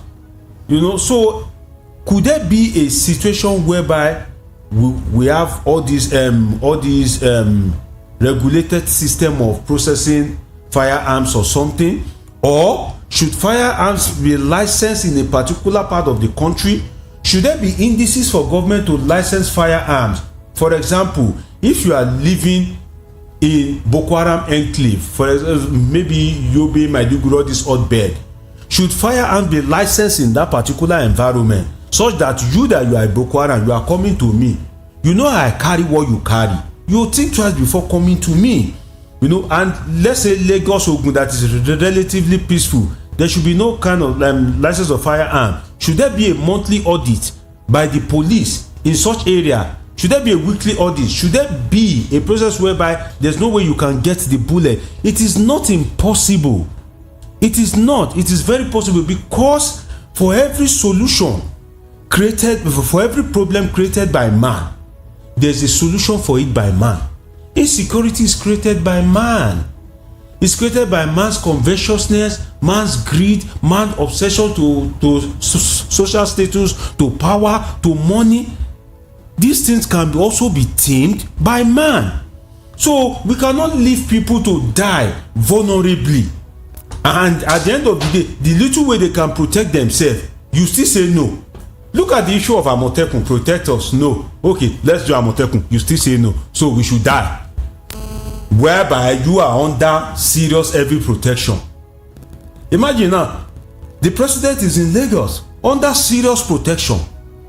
So you belong to the state. You are being taken care of by the state. I belong to the state. The patrimony belongs to us. It is all of our money. But you are protected and I'm not protected. What kind of a country is that? I deserve the kind of protection that you have, if not more. So we need to kind of like... Meanwhile, he's actually the leader's position. He's actually in the position of the leaders to protect you. How do you rate government? How do you rate government performance on security? Simple. All across the world, government is not rated by how efficient they are able to protect the strong, but by how efficient they are at protecting the weak, vulnerable. Exactly. Because if you have money, you can influence things. You know, we spoke about this on Precious in the TV on my YouTube channel, where we talked about almost 10. That's a great TV. You guys should go and watch. Thank you. That's where we talked about almost 10,000 people. You know, I mean, okay, let's say between January and October, over 7,000 Nigerians dying unnecessarily. The attitude of government, and we've not counted between October to December. By the time we add up all of this, I want to see the president. Over 100 people died. I say 7,000. And you see APC stalwarts going to visit the president in Lagos. You see governors to worsen the case. The governor of the state that should be mourning is also part of that delegation. I can forgive Fubara of Rivers State for being there. Maybe he's he's trying to align himself based on the political situation we find ourselves. On his peace deal. But for the governor of his state to still leave his state and wear buba and shokoto to go and be doing photo hopping with the president when over 100 people in some other climes, there would have been serious problem by now. This president, for him to secure his job, would have been forced to relocate to Plateau. I want to see a president that will relocate to Plateau and say, now I want to be operating from Plateau for at least the next 2-3 months. That is what we call presidency. It is not. We do know that if it's in other climes, we know that if it's in other climes, would have seen not just the vice but the president visit the location. Irrespective of the tight schedule. The president is in Lagos, visiting. Thank God that he is only in Lagos. He has been receiving gift. We have not seen his picture with toothpick. We have not seen him toothpicking. We've seen we've seen the picture of a president. See, whatever I say are public facts I've not said anything that is not public what fact. What has toothpick got to do with this matter that we're talking about? Wait, have we not? Have we not? 10 minutes to wrap up. Wait, have we not? Wait now, don't cut me, please. Are we not witnessing? You want them to come for me now? Are we not witnessing insecurity in this country, whereby there are killings every day, and we see a president toothpicking? Am I lying? Oh. You want me to say Dr. Digi, those Buhari toothpick, you see picture there. Am I lying? Dr. Digi Joe, let's go to our conversation. Let me go back to my messages. Our listeners, please, I need your protection. Oh, so Mr. Darity will come and set me up with the people. If you're coming to set me up with the people, that's what people are doing to me. Okay. All right. So I go back to more messages. Iman from Shasha says Nigeria can never progress because it's built on injustice. He talks about agitations and Biafra agitation and Biafra killings and all of that. And this says our love for VOP is stronger than super glue. Hey, see you all in 2024 in good health and peace. Good evening, Auntie Precious. Blessing from Ikeja. Oh, blessing. I love you, silly. I love you, scatter. And then this says if the Yoruba and the Igbo don't bury their differences and unite to fight what now? To fight this insurgency. Oh my goodness. Now, Doctor, did you made my system to be hanging? To fight this insurgency, then we may have a long way to go. Okay, he said, yeah, to fight this monster from the. Okay, we will wake up one day and see no more country of our own. You said a lot. Thank you. I appreciate you. And then this here says, hey, your message is so long. Chinemere from Agbara God. Good evening, Precious and the guys. Every time terrorists, bandits, and headsmen, terrorists took their time to kill people in the north. Or any other place in Nigeria, and after perpetrating the evil, they walk away with their legs and boats about without military intervention. They will come, they talk for radio. You know, you said a lot of things. I appreciate you, Chinemere, but your message is way too lengthy, and I will not be able to put that through. Thank you so much. Okay, and then this here says, oh my goodness, yep. Festus, I'm sorry, I missed your message. Oh my goodness, so my system is almost Precious, my PH sister. I greet you. Nigeria matter don't tire me. I love my BP because Ebuka from Isola, Ebuka, my brother. The way I cherish my BP. Good evening, Sister Precious. Well done, Mr. Paulinus from Isola. The man that had an accident that broke 2 legs. Remember me, your promise. I don't get promised land, Oga. There is no promised land in my getting. I don't have any promised land. Please. In fact, the way I've told you people that the order I'm requesting is way more than what I even bargained for. So please, people should not help me tamper justice with mercy. All right. So this here says, good evening, Precious and Dr. Gigi, and compliments of the season. The truth is about this Plateau killing is that there is no way you will exonerate our security agencies as accomplices of that massacre. We operated for over 48 hours with no intervention from our security agencies. If we want to protest now, DSS and police will have credible intelligence that somebody will not come and hijack the protest. But now, something is going on now. Nobody has hijacked it. Well, he said a lot, right? Thank you. I appreciate you. Thank you for your reaction. Let me go to YouTube because I don't understand what's happening to my messages. Tech Test says Issa Pantami is very suspicious background. Such a man should never have been allowed to become a minister of the Federal Republic. And as for El Rufai and Co, they speak one Nigeria with lips, but their policies always favor the Fulani exceptionist ideology. They are all political jihadis. That's what you said, though. Chukekwe says, good evening, beautiful Precious. God bless you and your work, my dear. Thank you so much. Michael Obadi says, I totally agree with your guest. He's saying the truth. Amarachi Uche says, please, Sister Precious, where are Generals Yakubu Gowon and T.Y. Danjuma? Chilled Power says, Nigeria always adjusts to any hardship. They are champions in management.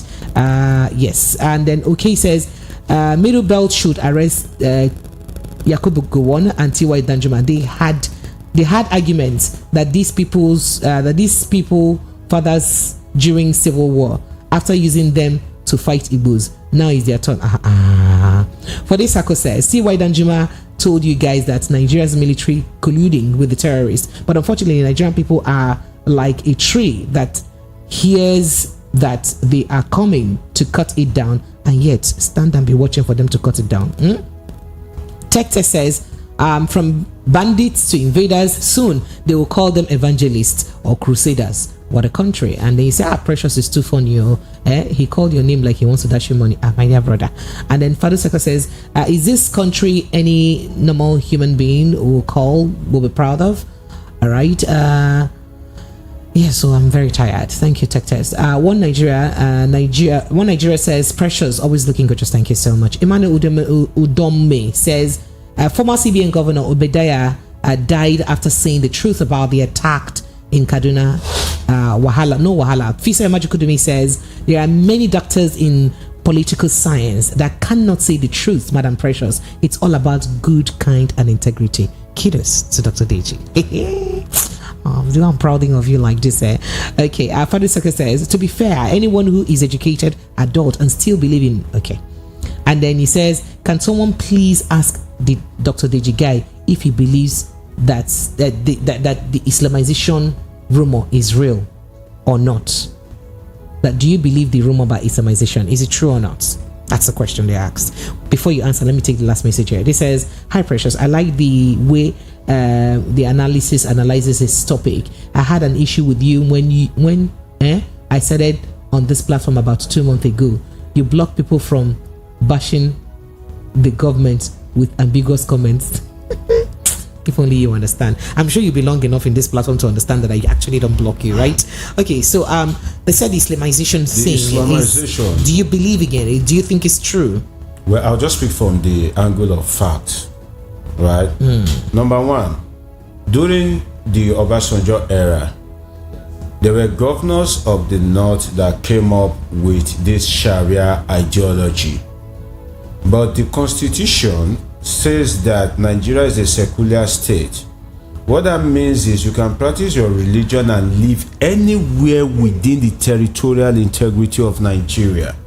So if you come up with Sharia, that is you are kind of like favoring such a state, such a society religiously, and making people of other religion feel inferior and uncomfortable and unwelcome. 1.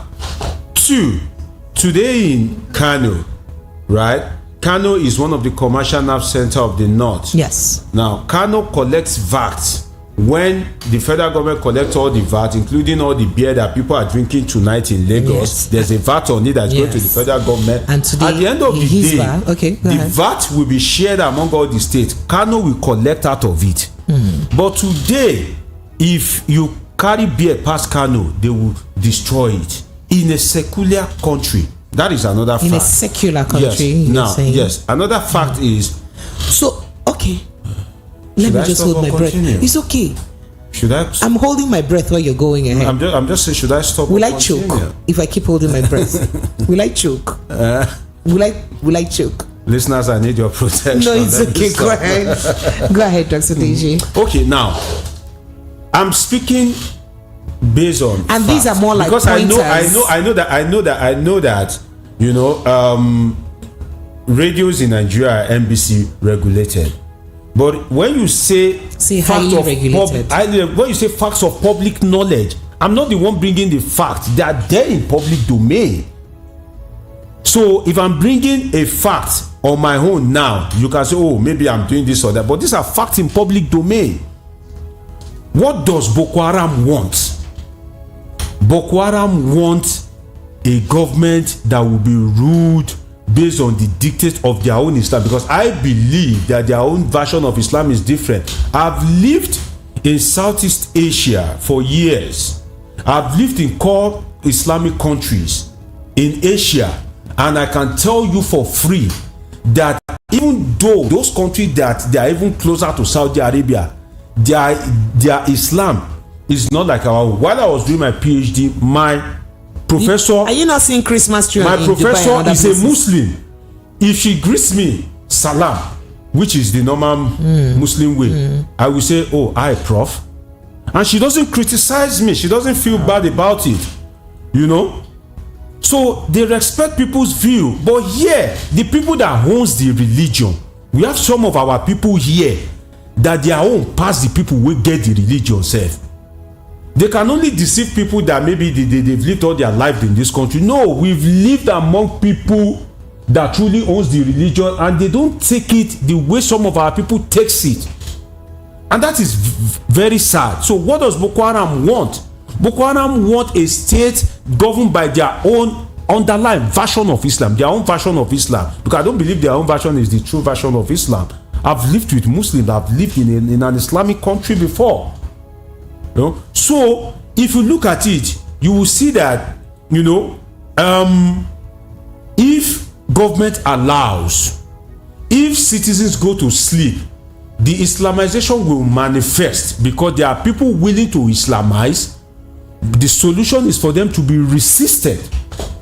In other words, if government do not take any action, if it were to be the days where life was short, nasty and brutal before the evolution of state, but there's no time for me to go into that. Before the evolution of state, I can look at you and say, oh, Precious, you have this phone, but I don't have it. This phone is now mine.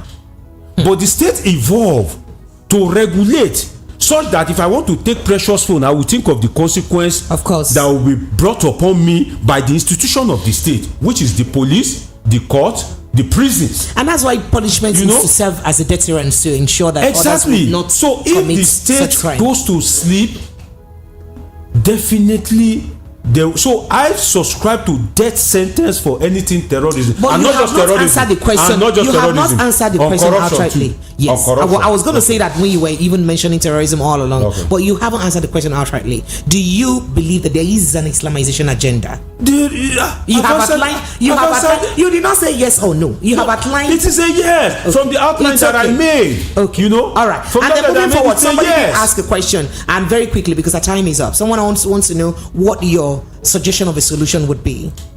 As the person first of all asked if there is a solution in view. As regards the entire security issue, challenge of Nigeria. The entire security issue. Well, there is a solution. One of the solutions is, in a democracy, power belongs to the citizen. So in other words, when you are voting, vote right, and not only vote right, hold government accountable.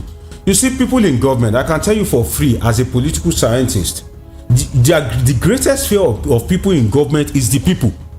But the problem is that unity among the people, for the people to come with a united voice, that's where the problem is. But when the people speak in unity that this is what we want, government has no choice than to obey. That is what democracy is all about. When a government knows that if the state continues to be insecure, you can't win the next election. You know. So the people need to act more, make themselves known. The people need to. They will do everything to make you lose interest in politics. Like what happened during INEC electronic transmission. That you can see that before the election, people were willing to vote. Now the electronic transmission came up and people lose interest in politics. That is the game. They are winning. Do not let them win. And that is why a station like Voice of the People is there to continue to create political consciousness. Because the electronic transmission did not take place, should it be more reason why you should be more interested in politics? But the game don't give up. The game is to make you lose interest. When you lose interest and you give up, satisfy them. You are leaving the stage for who? For talks, for charlatans, rap tags, for hooligans. You know, I almost mentioned the name, but I want Dr. DG. I appreciate you. Thank you so very much for coming. I appreciate you, Dr. DG. When are you coming again? I made the promise in front of God and man because you know I have been chasing you. Like I want to pay your groom price since. So yeah. No, busy times. Apologies. I do understand. I totally understand. But very soon.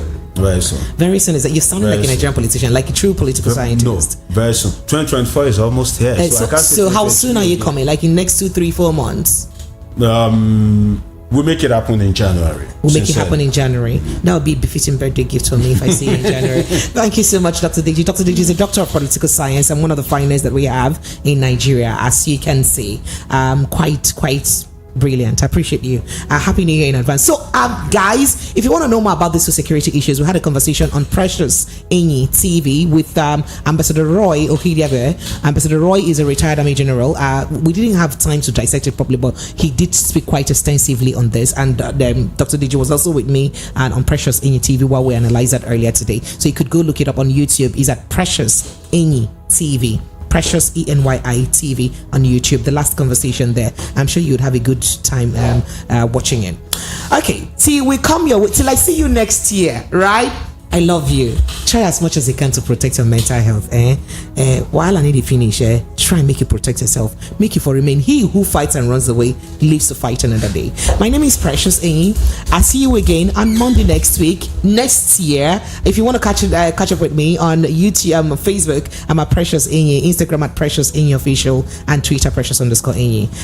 Yes, I'll see you on Monday.